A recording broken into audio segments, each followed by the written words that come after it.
Good morning, grade 9. Good morning, ma'am. So today we're gonna be doing map skills, but our focus will be on a topographical map. Does anyone knows what is a topographical map? Anyone? Yes. Oh, I think topographic map is the map that have the small scale and also shows many details than orthophoto map. Yes. What else? I think the type of map that shows the color. Yes, okay. So a topographical map is a type of a map which shows a representation of Earth using natural features and constructed features. It is drawn into line features, contour lines, polygon, and shapes. So the scale of topographical map is 1 to 50,000, as you can see from the front. Can you see the scale? Yes. Yes, the scale of topographical map is 1 to 50,000. This type of map is fully detailed compared to the other map that you're gonna be learning about tomorrow. So now I just want us to go through the reference list. What's a reference list? Reference list, they are the crucial parts of the map because without understanding the reference list, you cannot interpret the map as a whole. I just want you to go through the reference list. Remember that the map that is in front of you is the one that I gave you yesterday. So go through the reference list, try to understand and interpret what are reference lists that are shown. Then remember that we have constructed and natural features of the map. So now, can we get someone who's gonna stand up and point growth trees for us? Yes.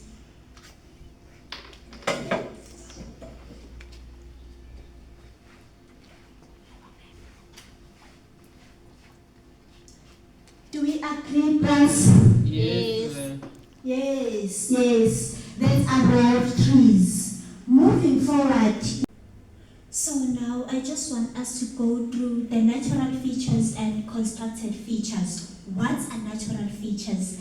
Natural features, they are environmental features that appear on a map, such as rivers, trees, stones, and etc. And what are constructed features? Constructed features, these are features that are human-made, such as road, buildings, and schools maybe. And can we get someone who's gonna stand up and point any natural features from the map for us? Anyone? Yes.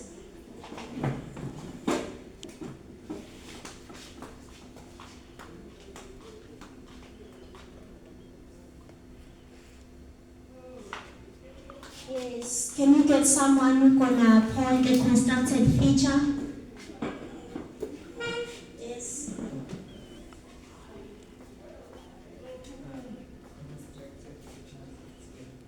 Yes. Yes.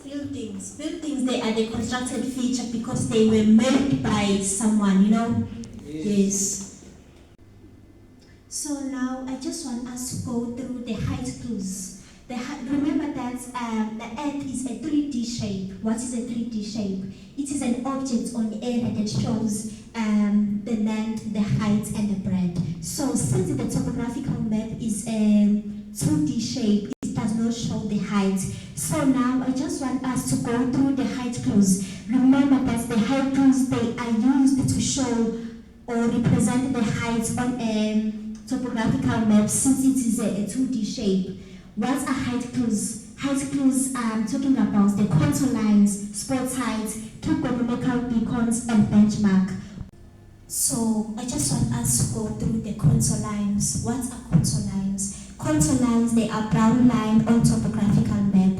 Each contour lines connects places that are same height above the sea level. So for example, when contour lines, they are close to each other, they represent a steep area, and then when contour lines, they are far away from each other, they represent a gentle area. I think you understand.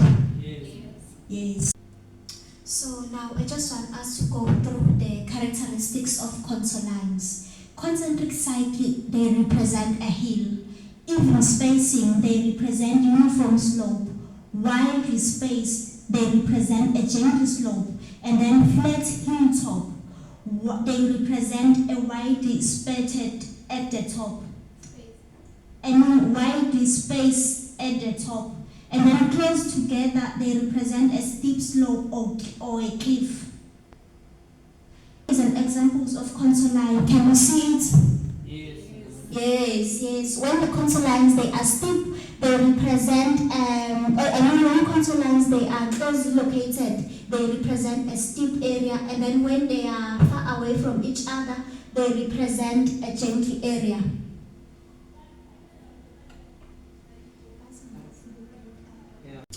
So moving forward, we're gonna talk about a gradient. What is a gradient?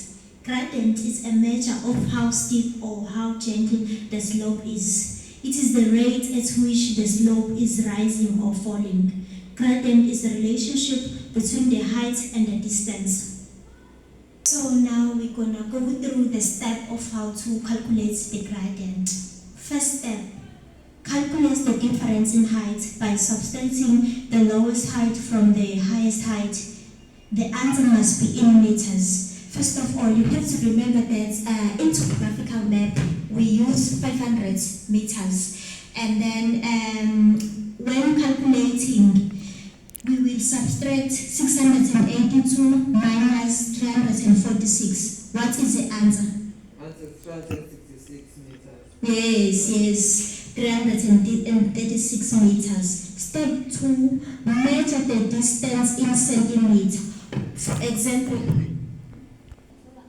step 3, convert to meters by multiplying by 500.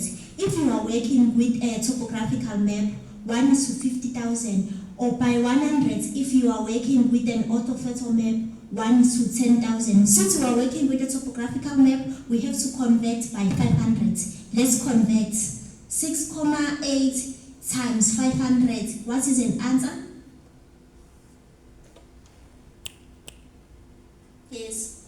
3,400. Yes, the answer is 3,400. Now we are moving on to step 4. Step 4.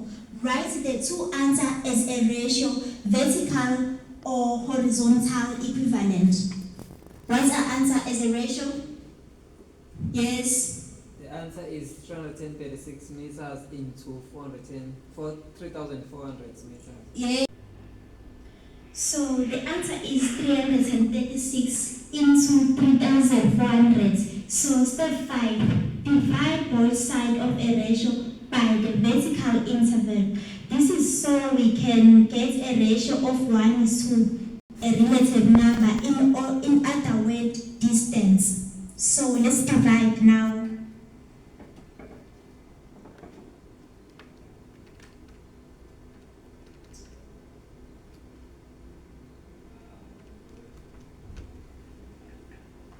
What is an answer? Yes. Oh, the answer is 1 is to 10. No, 1 is to 10. Hold on, let me tell this one. Yes. The answer is 1 is to 10,1. So can you, if you can support your answer, is the gradient steep or gentle? Yes. Yes, the gradient is steep. Truth beacon are physical point on a land for which the exact height has been calculated and printed on a marker attended to the ground. The grid beacon shown on 1 to 50,000 topographical map as a little triangle. Each grid beacon has a number next to the triangle written in italics.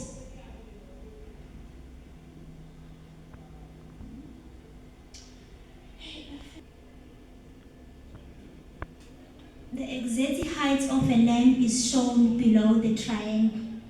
So now I just want us to go through the example of trip beacon. Can you see it? Yes. Yes, this is an example of trip beacon on a real ground. Now we are moving forward to another height feature on topographical map, which is a benchmark. What is a benchmark? Benchmarks are similar to grid beacons and spot heights. They are points for which the exact height is known. Benchmarks appear on topographical map as a number next to the road with a small arrows showing the exact location. Benchmark and grid beacon usually shows decimal point in their height. So now I want one of you who's gonna stand up and point a benchmark for us on a map. Anyone? Benchmark.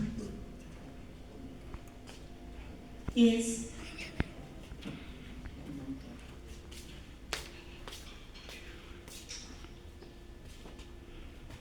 Remember that the benchmark, they appear next to a road. They are shown as a number.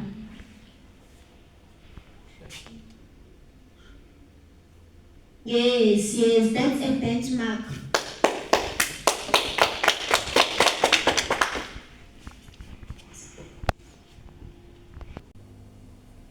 So, on topographical map, another feature that shows the height is the spot height. What is the spot height? Spot height shows the exact height of a place and are shown with a dot mark on a map. Spot height on a map are often shown on top of a field. Can you see the example of spot height? Yes. What is the number? Yes. We find the spot height 621.4 meters. Yes, the spot height is 621.4 meters. So now we are moving on to contour patterns. Remember that the contour pattern, this is a layout or arrangement of pattern. What is a contour pattern? It's the way in which contour lines are arranged or allows us to understand certain landform and features in the terrain using the basic principles of slope, shape and altitude. It is possible to identify a wide range of landform on a map. Remember that on topographical map, we cannot be able to identify a landform, so they have used the contour lines, which shows us which type of the particular landform. So now we are moving forward to another landform, which is a valley. What is a valley? A valley may be identified in the following manner. The shape is V-shaped. Contour line point toward the high ground. A valley usually had some form of a river or stream present. So the valley, for us to understand the valley, you must bear in mind that contour lines, they cross to each in a valley, contour lines, they are close together, and there is a river that is flowing between the V shape. So now, can you get someone gonna stand up and point a valley in a map for us? Anyone?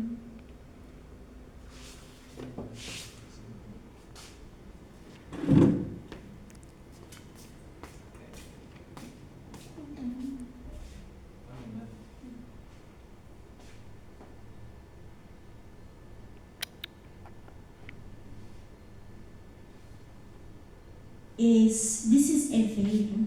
So now we are moving on to a spur. So we are moving on to another landform, which is the spur is a high-lying ground adjacent to the valley. Spur are identified as follows. The round U shape and contour lines point toward the lower ground. Spur will not have a river present. So you remember that in a valley there was a river present between the contour lines. Yes. So in a spur there is no river that is present in between the contour lines. And it is a U shape. So now can you get someone who's gonna stand up and point a valley for us on a map? Yes. Just bear in mind that the square is a U shape, and then the valley is a V shape. Yeah, that is a square. That is a square. So now we are moving on to other contour patterns. Hopefully it's visible for you. Can you see how for the first contour pattern, can you see how the contour lines are arranged? Yes. Yes, there is a part where the contour lines, they are steep on the other side, and then they are gently on the other side. That means that there is a hill which I can say it's steep from the lower area, and then gently from the upper area.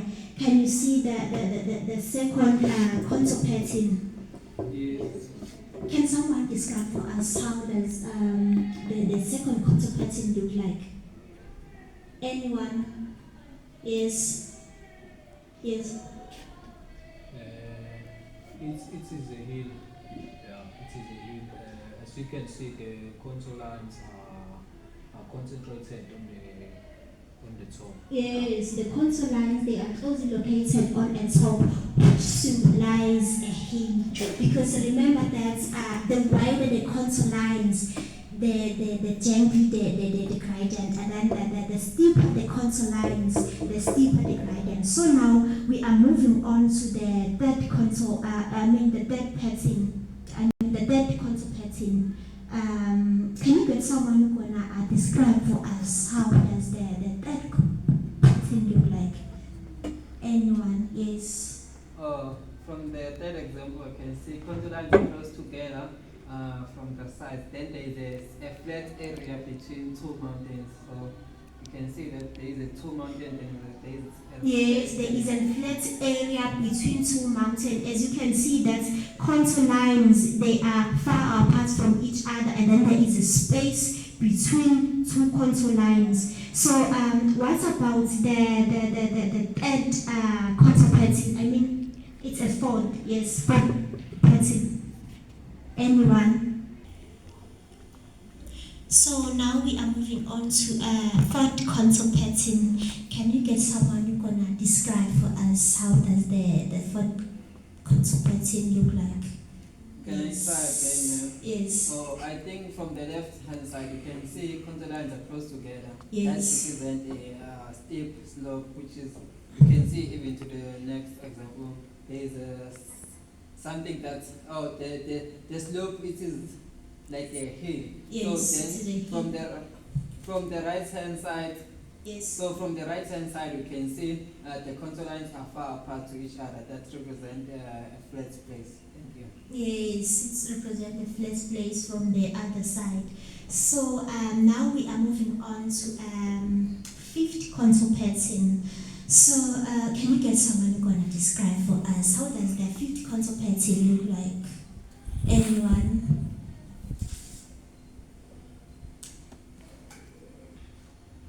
So guys, I think it is very crucial that you understand the contour patterns, because without being able to interpret two different contour patterns, you're gonna be not be able to understand the map as a whole, because contour pattern plays such a very important role when it comes to interpreting the map, especially topographical map. So hopefully you can see the last contour pattern. As you can see that there is a certain place between two mountains, as it is visible from the contour lines, that there is a part whereby contour lines they are closely located, and then there is a part whereby contour lines they are gently from each other, which symbolize a mountain. So without understanding the contour patterns, you're gonna not make it, guys. So it's very important that you go through the contour pattern, try to understand how does the arrangement of contour pattern look like. Yeah. Homework. So for our homework, I'm gonna give you a certain thing. So to test that you did understand, I'm gonna give you a homework on page 17 on your textbook. It is a gradient, and you're gonna answer those questions based on a gradient, and show that you write that homework, because Tomorrow we're going to start by marking the homework and move to other photo map. So thank you for attending today's lecture. Hopefully tomorrow you're going to come in class fully prepared to